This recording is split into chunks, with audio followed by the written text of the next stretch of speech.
Imagine getting up every morning feeling energized, clear, and sure that the day ahead is not just another one, but a genuine opportunity to grow, move forward, and finally take charge of your life. But let's get real for a second. How often do you actually wake up feeling this way? If you're like most people, you're probably dragging yourself out of bed, feeling stuck, lost, or simply trapped in habits that don't serve you anymore. The truth is, how you start your morning isn't just about those first few minutes. It's about shaping the entire course of your day, your mindset, and ultimately, your life. The ancient Stoics understood this well. Marcus Aurelius said, "When you arise in the morning, think of what a precious privilege it is to be alive, to breathe, to think, to enjoy, to love." Today, we're diving deep into how you can practically apply this wisdom every morning, creating powerful habits that help you master your mind and seize control of your day. Let's face it, most of us have a complicated relationship with mornings. I get it. Your bed feels like a warm embrace, and the snooze button is your best friend, whispering sweet lies of just 5 more minutes. But here's the truth most people won't admit. Early mornings are absolute game changers. I'm not saying this just to sound motivational. This is reality speaking.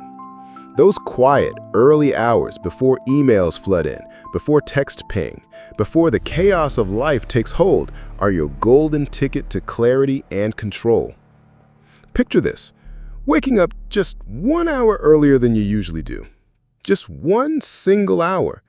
It might seem trivial or even painful at first, but imagine that hour as a peaceful sanctuary of uninterrupted time. Think of it as your personal oasis in the bustling desert of daily life. No distractions, no demands, just you and your thoughts, planning your day, setting your intentions, or even indulging in reading something meaningful, something that anchors you in wisdom and perspective. The ancient Stoics understood this better than anyone. Seneca once said, "We suffer more often in imagination than in reality," reminding us that the dread of waking early is often worse than the actual act. It's not the waking up that hurts, it's the story we tell ourselves that we'll be tired, miserable, or ineffective that truly holds us back. By rising earlier, you break this illusion, proving to yourself that discipline is freedom, as Stoicism beautifully teaches.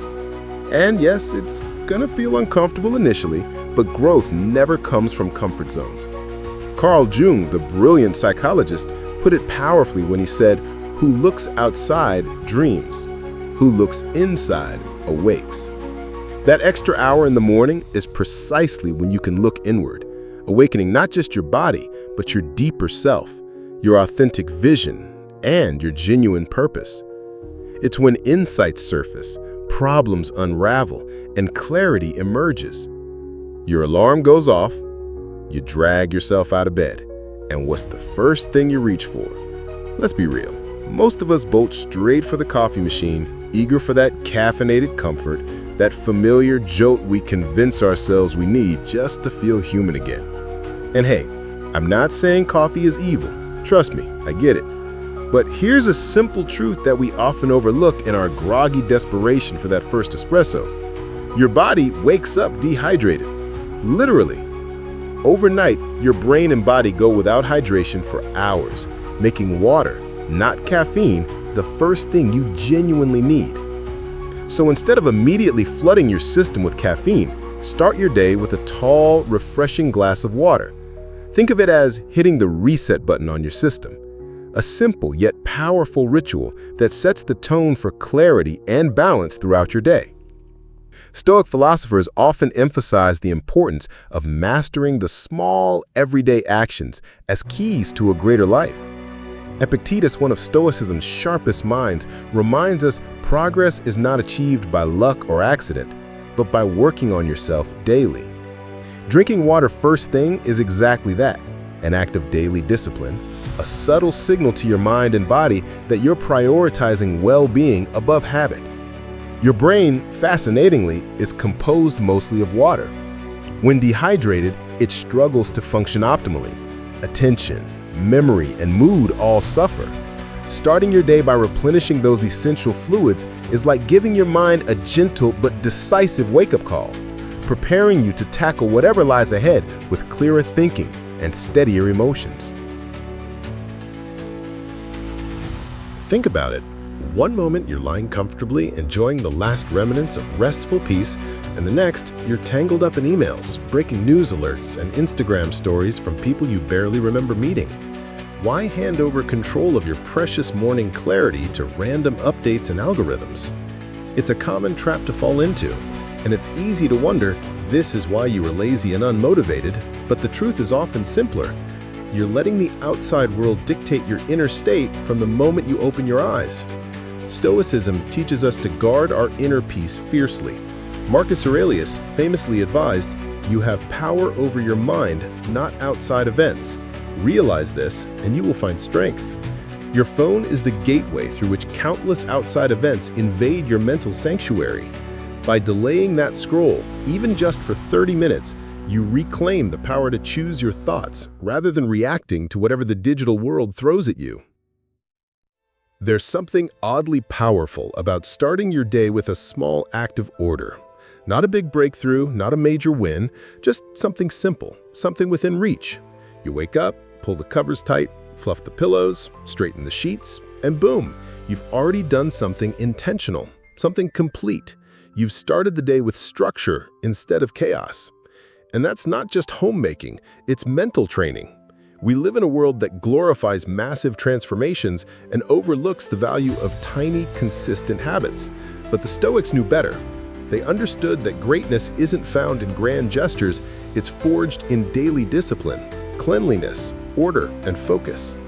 Admiral William McRaven put it bluntly, if you want to change the world, start by making your bed, not because your bed alone will revolutionize your life, but because it sets a tone. If you can't get the little things right, how can you expect to manage the big ones?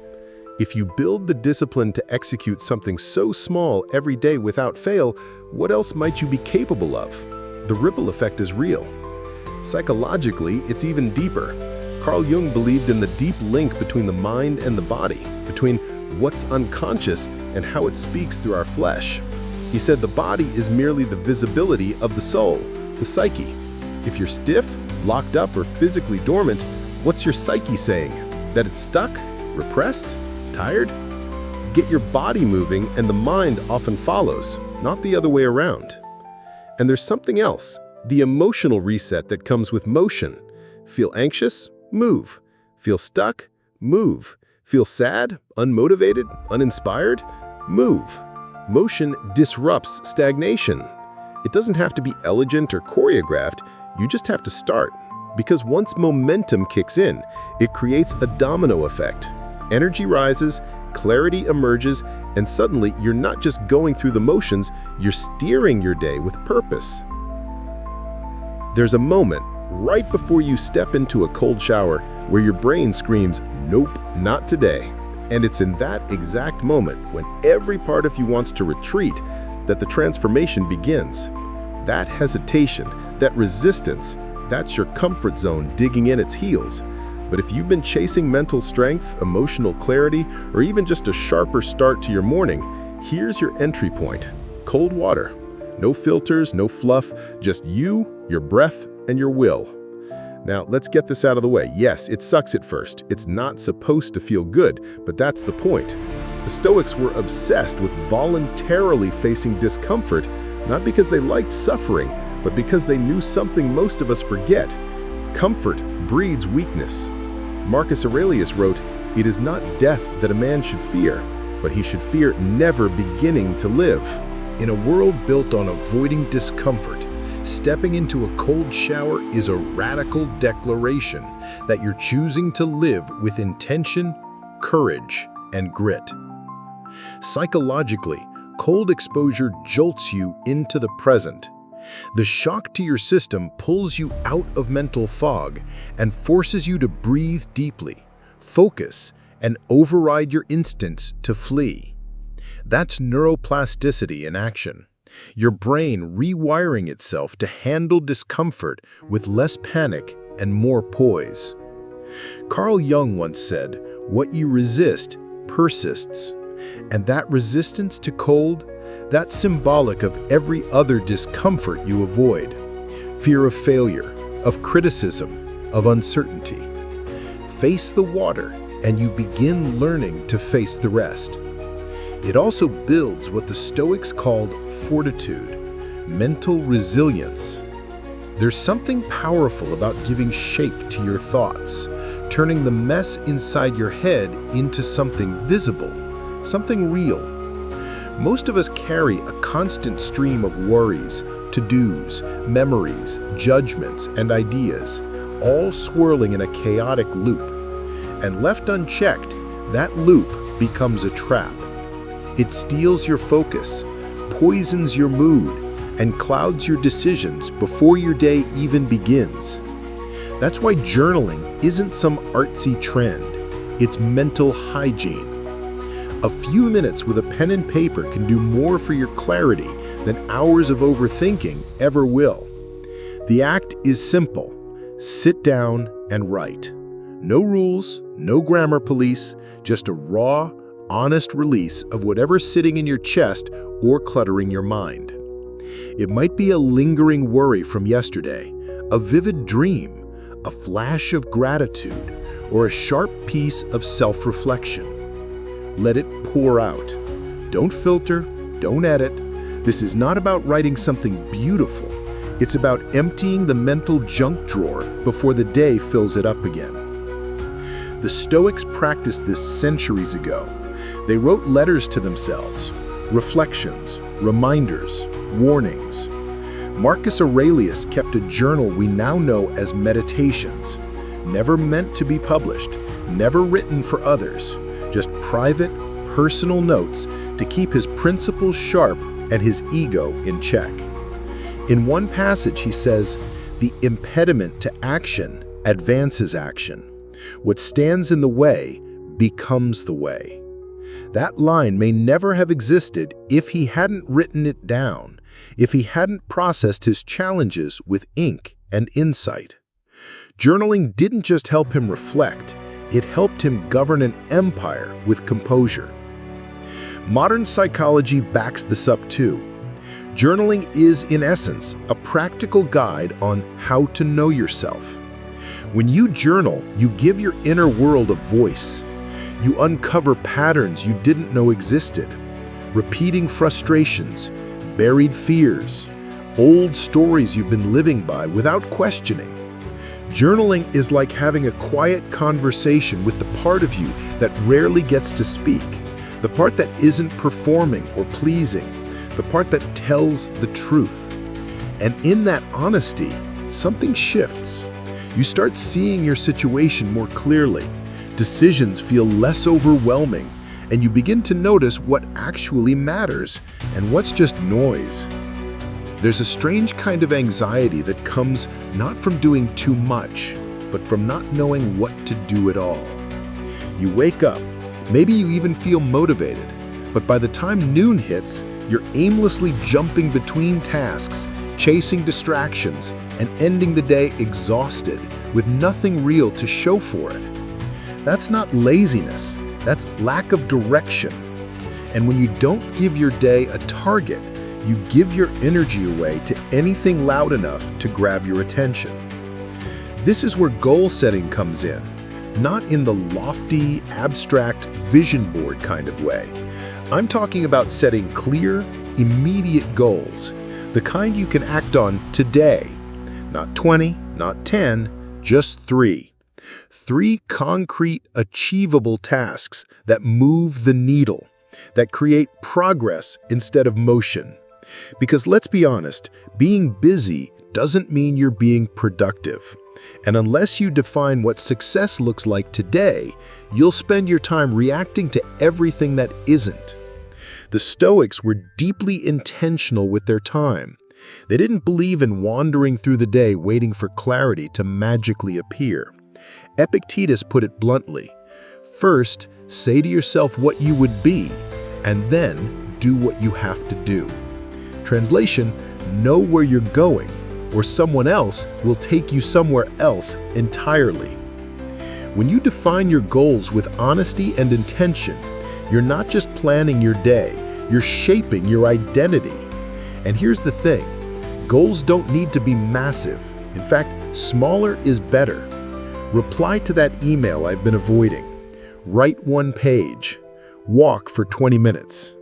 When you keep your goals simple and actionable, you give yourself permission to actually finish something. And that creates momentum. Accomplishment isn't about size, it's about completion. Because one finished task builds confidence. 10 half-done ones, they build frustration. These aren't just a list of things to do. They are an interconnected system, a philosophy for living enacted first thing in the morning. Each habit is a small act of defiance against chaos, a quiet commitment to your own growth. Waking early gives you the time. Drinking water gives you the clarity. Skipping the phone protects your focus. Movement energizes your body. Journaling untangles your mind. And setting goals gives your day purpose. This is the Stoic way, not to hope for a good day, but to build one, piece by piece, from the ground up. It's about forging your own armor before you step into the battles of the day. If this resonated with you and you want to continue exploring these ideas, please like this video and subscribe to Deep Thinker Diaries. Until next time, stay steady, stay grounded, and keep walking the quiet path forward.